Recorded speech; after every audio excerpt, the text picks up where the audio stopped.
നമുക്ക് സഹതാപം തോന്നാറുണ്ട്. എന്നാൽ ഒരു കുടുംബത്തിലെ മുഴുവൻ അംഗങ്ങൾക്കും ചെവി കേൾക്കില്ല എന്ന് വന്നാലോ? ഇതാ ഒരു നർമ്മഭാവന. 27, 28, 29 തിങ്കൾ 29 ചൊവ്വ 30 വ്യാഴം വെള്ളി ശനി ഞായർ. തിങ്കൾ 28 ചൊവ്വ 30 അല്ല ചൊവ്വ 29 ബുധൻ 30 വ്യാഴം വെള്ളി ശനി ഞായർ.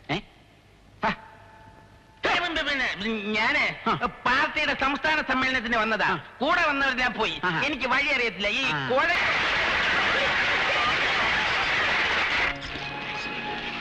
എന്റെ പൊന്നു മാഷെ, മാരുതിക്കൊക്കെ എന്നാ വിലയാന്നറിയാവോ? 88 മോഡൽ ഡീലക്സിന് പുറത്ത് എന്ത് വിലയുണ്ടെന്ന് അന്വേഷിച്ചിട്ട് വാ. അവര് പറയുന്നതിനകത്തുനിന്ന് 2000 രൂപ കുറച്ച് ഞാൻ തരാം. ഇത് നോക്ക്, പുതിയ മോഡലാ. ഇത് വേറെ.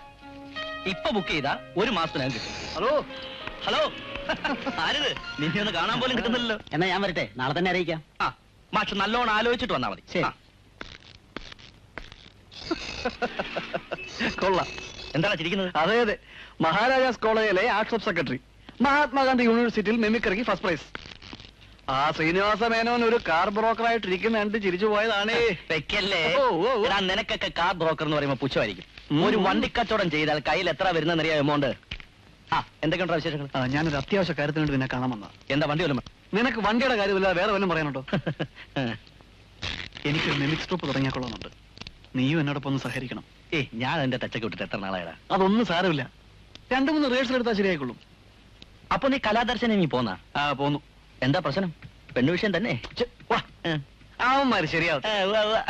ചുമ്മാ കളിക്കല്ലേ, ഒക്കെ എന്നുള്ള കാര്യം പറ. എടാ, ഞാൻ ഇതൊക്കെ ഇട്ടിട്ട് മിമിക്രി കളിക്കാൻ നടന്ന ഇവിടെ എന്ത് ചെയ്യും? അതിനെന്താ, പകൽ സമയം നീ ഇവിടെ ഇരുന്നോ? പിന്നെ നിന്റെ അനിയനും ഉണ്ടല്ലോ. അതൊന്നും ശരിയാവൂല. എല്ലാം ശരിയായിക്കോളും. നീ ഇങ്ങോട്ട് എഴുന്നേറ്റേ വാ. എടാ, ഇതിന്റെ ഒരു പ്രസ്റ്റീജിന്റെ പ്രശ്നമാണ്. നീ എന്നെ ഒന്ന് സഹായിച്ചേ പറ്റൂ. സഹായിക്കാം. സാമ്പത്തികം വല്ലതും വേണമെങ്കിൽ ഞാൻ ആരെങ്കിലും പറഞ്ഞ് ശരിയാക്കി തരാം. അതൊന്നും വേണ്ട, അതിനൊക്കെ വേറെ ആളുണ്ട്. നിനക്ക് ഫൈനാൻസ് ചെയ്യാൻ ഒരാളാ? അതാര്? പാപ്പച്ചൻ ചേട്ടൻ. പച്ചാളം പാപ്പച്ചൻ എല്ലാരും വിളിക്കുന്നത്. പേര് പോലെ തന്നെ ആളും. അപ്പൊ നിനക്ക് തരും. ചേർന്നില്ലെങ്കിൽ ചേർത്ത് വെക്കാൻ കഴിവുള്ളവനാ ഈ പച്ചാളം. കുഞ്ഞുങ്ങളെ നിങ്ങൾക്കറിയാമോ? സംവിധാനം പച്ചാളം പാപ്പച്ചെന്നുള്ള ബോർഡ് കണ്ടാ മതി. ഉത്സവക്കാർ, പള്ളിക്കാർ, പാർട്ടിക്കാർ എന്ന് വേണ്ട ഓരോരുത്തരും പറന്നെത്തുമായിരുന്നു എന്റെ പച്ച വെളിച്ചവും തേടി. എന്താ ചേട്ടാ ഈ പച്ച വെളിച്ചം? നിശബ്ദം, കൂരിരുട്ട്, കൊടുങ്കാട്, കാട്ടാനകളുടെയും ചീവീടുകളുടെയും ശബ്ദം മാത്രം. കാട്ടിലൂടെ പ്രേമനൈരാശ്യത്തിൽ ജീവിതം ഒഴിഞ്ഞുവെച്ചൊരു യാചകനെ പോലെ പച്ച വെളിച്ചവും തേടി പച്ചാളം പാപ്പച്ചൻ രംഗപ്രവേശം ചെയ്യുമ്പോൾ എല്ലാവരുടെയും ശരീരം രോമാഞ്ചം കൊണ്ട് തരിച്ചു പോകും. എന്റെ പ്രണയിനി, നിന്റെ പ്രേമലേഖനവും കാത്ത് ആ കാത്തിരിപ്പ് ഇപ്പോഴും തുടരുകയാണ്. പേടിച്ചു പോയോ? ചേട്ടാ മിമിക്രി കാണിച്ചതാ. ഇപ്പൊ ചേട്ടൻ കേട്ടത് ആനയുടെ ശബ്ദം. ഇനി ചേട്ടന്റെ ശബ്ദം കേൾക്കണോ? കാണിച്ചു കൊടുക്കടാ സക്രിയ. നിശബ്ദം, കൂരിരുട്ട്, കൊടുങ്കാട്, കാട്ടാനകളുടെയും ചീവീടുകളുടെയും ശബ്ദം മാത്രം. വിടുക്കൻ കൊള്ളാം. ചേട്ടൻ ഞെട്ടിയതുപോലെ പലരെയും ഞെട്ടിക്കാൻ നാടകം കൊണ്ട് പറ്റില്ല. മിമിക്രി കൊണ്ടേ പറ്റൂ. മാത്രമല്ല ഓരോ കളിക്കും 3000 രൂപ. ദിവസം 4 കളി. 4 കളി? 3 12. അപ്പോ കൃത്യമായി 4 പറ്റത്തുള്ളോ? ഒന്നുകൂടെ ഒന്ന് ശ്രമിച്ചുകൂടെ?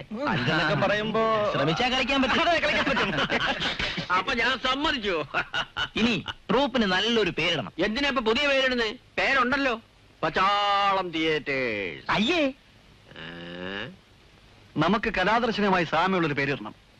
എന്നാലേ അവന്മാർക്ക് വരുന്ന ബുക്കിംഗ് കൂടി നമുക്ക് കിട്ടുകയുള്ളൂ. ഞാനൊരു പേര് പറയാം. യുവദർശന. കൊള്ളാം, ഉഗ്രം പേര്. സിന്ദാബാദ് സിന്ദാബാദ്, യുവദർശന സിന്ദാബാദ്. നിർത്തണ. ഇതെന്താ സംഘടന തിരഞ്ഞെടുപ്പാന്ന് വിചാരിച്ചോ? സോറി, പെട്ടെന്ന് പാർട്ടി ഓഫീസാണെന്ന് തോന്നുന്നു. അത് പറ്റില്ല. ഒന്നുകിൽ മിമിക്രി അല്ലെങ്കിൽ രാഷ്ട്രീയം, രണ്ടും കൂടെ ഒരുമിച്ച് കൊണ്ടു നടക്കാൻ പറ്റിയല്ല. നമുക്ക് മിമിക്സ് മാത്രം മതി. കലാദർശന പൂട്ടിക്കുക, യുവദർശന തുറക്കുക. ഏത് പൂട്ടിയാലും ഏത് തുറന്നാലും എന്റെ പൊന്നു മക്കളെ 5 കളിയുടെ കാര്യം മറക്കരുത്. കലാദർശനയ്ക്ക് യുവദർശനവുമായി യാതൊരു ബന്ധവുമില്ലെന്നും യുവദർശന തന്നെയാണെന്നും കലാദർശന തന്നെയാണെന്നും പോണേ. ഒരുമാതിരി മറ്റടുത്ത പരിപാടി അവന്മാർ കാണിച്ചിരിക്കുന്നത്. കലാദർശന എന്ന് തന്നെ തോന്നിക്കുന്ന ഒരു പേര് അവന്മാർ വിട്ടു. യുവദർശന. ആളുകളെ കൺഫ്യൂസ് ചെയ്യിച്ച് കൂടുതൽ ബുക്കിംഗ് കിട്ടാൻ വേണ്ടി തന്നെയാണ് അവന്മാർ അങ്ങനെ ഒരു കോണസ്റ്റ് ഒപ്പിച്ചു വെച്ചത്. അങ്ങനെയാണെങ്കിൽ ഒരു വാരം അങ്ങോട്ടും പണിയണം. അങ്ങനെ പേരിട്ട് കൊണ്ടൊന്നും കൂടുതൽ ബുക്കിംഗ് കിട്ടാൻ പോകുന്നില്ല. നമ്മൾ പുതിയ ഐറ്റംസ് അവതരിപ്പിക്കണം. കറക്റ്റ്.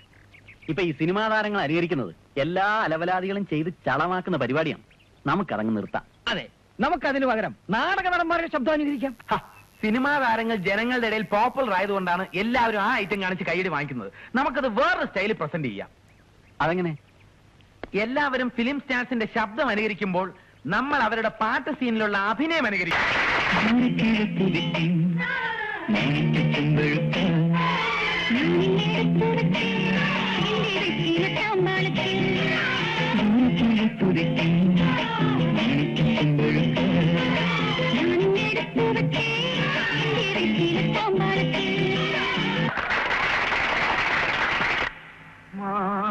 മാനസമൈനി വരൂ മധുരം ഉള്ളിൽ തരൂ നിന്നരുമ പൂവാടി നീ തേടുവതാരേ ആരേ മാനസമൈനി വരൂ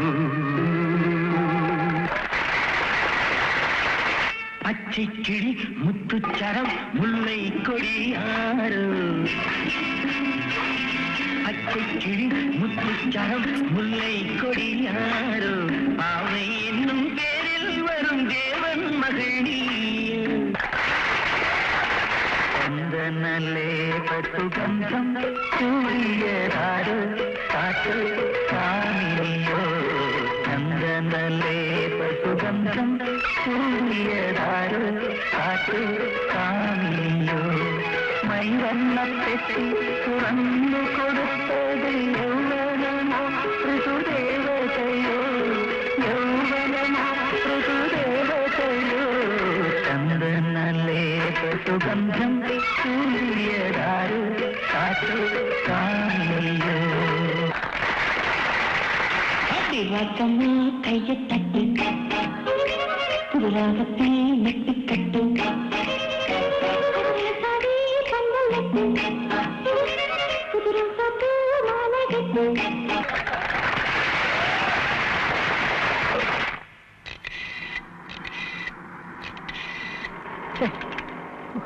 അത്യാവശ്യമായിട്ട് നമ്പർ വിളിക്കാൻ പറ്റാം. ടെലിഫോൺ ഡിപ്പാർട്ട്മെന്റിന് എന്റെ കൈ കിട്ടിയ ഞങ്ങൾ. എടാ സന്ധ്യ, അയ്യോ എവിടെ? അതേ കാറില് പുറകിൽ വേറെ സ്ത്രീ ഉണ്ടല്ലോ, അതാരായിരിക്കും? ചിലപ്പോ അങ്കിളായിരിക്കും. അങ്കിളായിരിക്കും. നമ്പർ വേണ്ട. നമ്പർ ആടോ ആ പോണത്?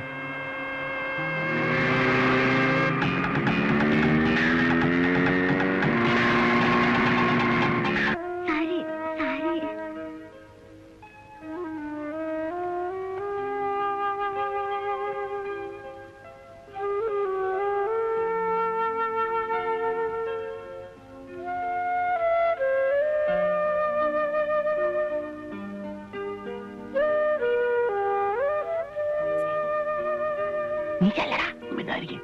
എന്നാ ഞാൻ ചെല്ലാം, മിണ്ടായിരിക്കാം. സന്ധ്യ ഫ്രീ ആയിട്ട് അവിടെ നിൽക്കണ് ആന്റി. അപ്പൊ സന്ധ്യനെ വിട്ടാ അതല്ല ആന്റി കാണൂന്ന്. ഒന്ന് ചെല്ലണേ.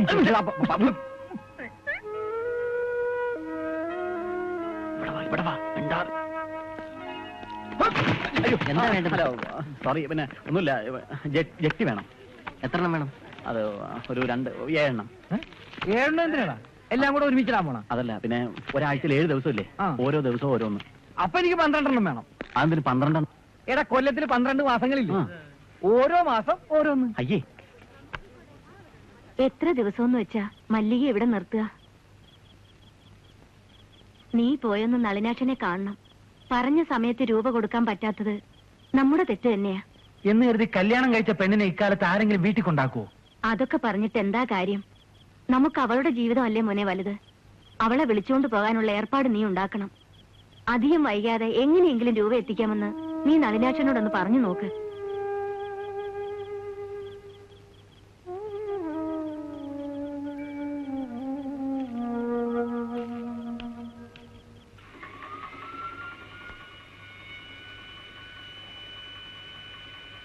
ഞാൻ അളിയനെ ഒന്ന് കാണാൻ വന്നതാ. എന്താ രൂപ ശരിയായോ? അതിനെക്കുറിച്ച് സംസാരിക്കാനാ വന്നത്. എന്ത് സംസാരിക്കാൻ? രൂപ റെഡിയാകുമ്പോ അറിയിച്ചാ ഞാൻ വന്ന് മല്ലികയെ കൂട്ടിക്കൊണ്ട് പോന്നോളാം. ഞാൻ പറയുന്നത് എന്താണെന്ന് കേൾക്കാനുള്ള സന്മനസ് അളിയനൊന്ന് കാണിച്ചുകൂടെ? എന്താ പറയാൻ പോകുന്നതെന്ന് എനിക്കറിയാം. മല്ലികയെ വീട്ടിലേക്ക് വിളിച്ചോണ്ട് പോകണമെന്നല്ലേ അമ്മ പറയുന്നതിനപ്പുറം എനിക്കൊന്നും ചെയ്യാൻ നിവൃത്തിയില്ല. അമ്മയെ അനുസരിക്കരുതെന്ന് ഞാൻ പറയില്ല, അനുസരിക്കണം. പക്ഷേ സ്വന്തമായിട്ടൊരു തീരുമാനം എടുക്കാനുള്ള കഴിവൂടെ ഉണ്ടായിരിക്കണം. പറഞ്ഞ പ്രകാരം രൂപ തരാൻ കഴിഞ്ഞില്ല. അന്നത്തെ സാഹചര്യം അതായിരുന്നു എന്ന് കരുതി ഭാര്യയെ വീട്ടിൽ കൊണ്ടാക്കുന്നത് ഇപ്പോഴത്തെ ചെറുപ്പക്കാർക്ക് ചേർന്നതാണോ? എന്തിനാ ഇത്രയൊക്കെ പറയുന്നത്? ഞാൻ പറഞ്ഞില്ലേ അമ്മ പറയുന്നത്. ഓഹോ, അമ്മ പറഞ്ഞിട്ടാണല്ലേ അവളെ വീട്ടിൽ കൊണ്ടുവന്നാക്കിയത്? കല്യാണം കഴിഞ്ഞിട്ട് 3 മാസം തികഞ്ഞേ ഉള്ളൂ. അവളിപ്പോ 2 മാസം ഗർഭിണിയാ. അതും അമ്മയോട് ചോദിച്ചിട്ടായിരുന്നോ? പണം കിട്ടിയിട്ട് മതിയായിരുന്നല്ലോ. അപ്പോ അമ്മ പറയാത്തതും ചെയ്യാൻ അറിയാം. എന്തിനാണെന്ന് പറഞ്ഞ് നടക്കുന്നത്? എന്നെ ആക്ഷേപിക്കാനാണോ ഇങ്ങോട്ട് പോകുന്നത്? ക്ഷമിക്കണം, പെട്ടെന്ന് ഞാൻ എന്തൊക്കെയോ പറഞ്ഞുപോയി. എന്റെ പെങ്ങളുടെ കണ്ണീരും കണ്ടുകൊണ്ടാ ഞാൻ ഇങ്ങോട്ട് വന്നത്. ഉടനെ തരാൻ രൂപ എന്റെ അടുത്തുണ്ടാവില്ല. അളിയന്റെ അമ്മയ്ക്ക് രൂപ കിട്ടിയേ മതിയാവുന്നുണ്ടെങ്കിൽ ഞങ്ങളുടെ വീടിന്റെ ആധാരം തരാം. അത് അമ്മയെ ഏൽപ്പിച്ചോളൂ. അളിയൻ വന്ന് മല്ലികയെ വിളിച്ചോണ്ട് പോരണം.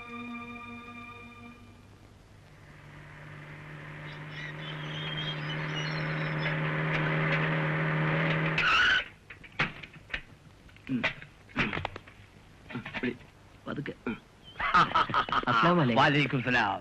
ഇന്ന് നമ്മുടെ പെരുന്നാളായതുകൊണ്ട് എല്ലാവരും ബേഷായിട്ട് ബിരിയാണി കഴിക്കും. പുറത്തു നിന്ന് കൊണ്ടുവരുന്ന ഭക്ഷണം ആർക്കും കൊടുക്കാൻ പാടില്ലെന്നാണ് ഇവിടുത്തെ നിയമം. പിന്നെ കാതർബായി മിനിസ്റ്ററെ കൊണ്ട് പറയിപ്പിച്ചത് കൊണ്ടാണ് സമ്മതിച്ചത്. ആ, ഓന് വിവരമുണ്ട്. ഇതൊരു കാര്യം, ഇത് ടെസ്റ്റ് ചെയ്യാതെ ആർക്കും കൊടുക്കാൻ പാടില്ല. അതിനെന്താ, ആദ്യം സാറ് തന്നെ കഴിച്ചു നോക്കൂ. സാറിന് പേടിയുണ്ടെങ്കിൽ നമ്മൾ കഴിച്ചു കാണിച്ചു തരാം. നല്ല ബെസ്റ്റ് ബിരിയാണി. എല്ലാ സാറന്മാർക്കും മുള്ളികൾക്കും വിളമ്പി കൊടുക്കണ. വയറ് നിറച്ചു തിന്നട്ടെ. ഉണ്ണീനി ഹോസ്റ്റലിലേക്ക് വന്ന അന്ന് എന്നെ ഇവിടെ ഇറക്കി വിടും. അതെന്തിനാ? അമ്മ വന്നപ്പോ ഉണ്ണി എവിടേക്കാ ഓടിക്കറിയെന്നറിയോ? ഒരു മുറിയിലേക്ക്. അയ്യോ, അവരാരാന്നറിയോ? ഒരു സ്ത്രീ. അവരാ പുതിയ വനിതാ SI. അയ്യോ, ചുമ്മാതല്ല ആ സ്ത്രീ ഇത്ര ധൈര്യമായിട്ട് വാതിലും തുറന്നിട്ട് ഒറ്റയ്ക്ക് ഇന്ന് ഡ്രസ് ചെയ്തുകൊണ്ടിരുന്നത്. അല്പസമയം മുമ്പെങ്ങാനും ഞാൻ അവിടെ കയറി സന്ധ്യ നേരിട്ട് കാണാൻ എന്താ ഒരു മാർഗം? അത് വളരെ ബുദ്ധിമുട്ടാ. എസ്കോട്ടായിട്ട് ഒരു ആന്റി ഇമ്പോർട്ട് ചെയ്തിട്ടുണ്ട്. അവരെ ഒരു ദിവസം ഞാൻ കണ്ടു. ആ കാഞ്ഞിരപ്പള്ളി കല്യാണം നടക്കാതിരിക്കാൻ എന്താ ഒരു വഴി? ആ കല്യാണം നടക്കാതിരിക്കാൻ ഞാൻ നോക്കിയിട്ട് ഒരൊറ്റ വഴിയെ കാണുന്നുള്ളൂ. എന്താ അത്? ഉടനെ തന്നെ നീ സന്ധ്യയെ കല്യാണം കഴിക്കുക. അയാളെ പൂട്ടാൻ വന്നല്ലേ? മിണ്ടരുത്. പല മണ്ടത്തരവും വിളിച്ചു കൂവിയാൽ ഇടിയുടെ പെരുന്നാളായിരിക്കും. ഇപ്പൊ തന്നെ നിന്റെ മോന്ത വല്ലാത്ത ഷേപ്പിലായിരിക്കുന്നത്. ഇനി ഷേപ്പ് മാറ്റണോ? വേണ്ട, ആ തടിയന്മാരെ ആങ്ങളമാരകത്തുണ്ടാവും. അവന്മാരങ്ങ് ഫിനാൻസ് കമ്പനിയിലല്ലേ ഇരിക്കുന്നത്. നിന്റെ കാര്യം കൊണ്ട് ഞാൻ അകത്തേക്ക് ചെല്ലാൻ പറഞ്ഞു.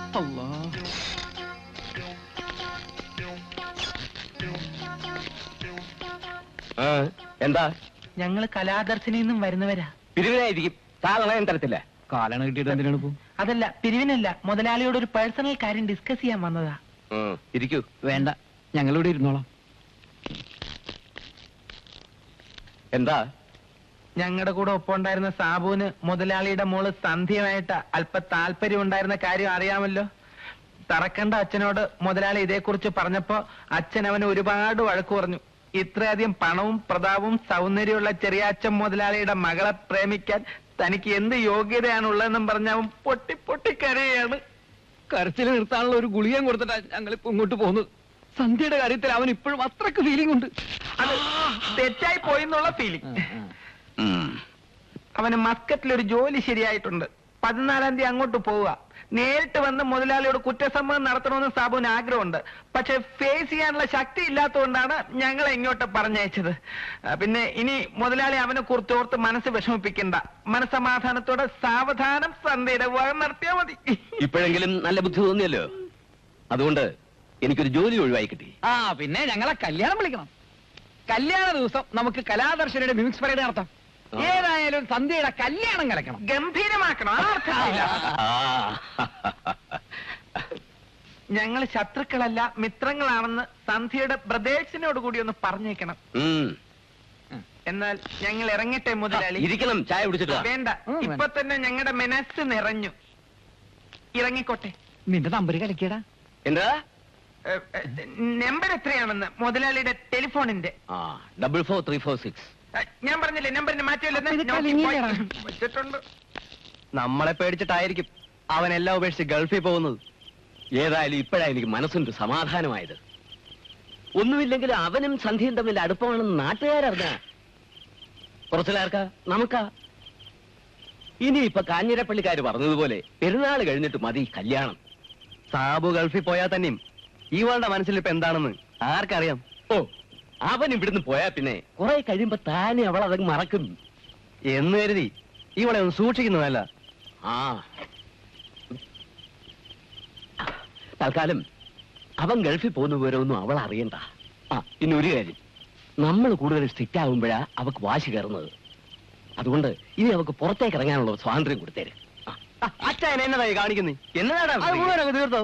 ഞങ്ങൾക്കൊന്നും വേണ്ടായോ? ഇന്നലെയല്ലേ ഒന്ന് കൊണ്ടുപോയത്? അത് അപ്പോഴേ തീർന്നില്ലയോ അച്ഛാ? അതിങ്ങതാ ഒന്നും ആയില്ലേ? ഇന്ന് ഇത്രയും മതി. വാടാ ഫിലി, ആകെ ഇനി 2 പെങ്കേ ഉള്ളൂ. ഒരു മൂടോട്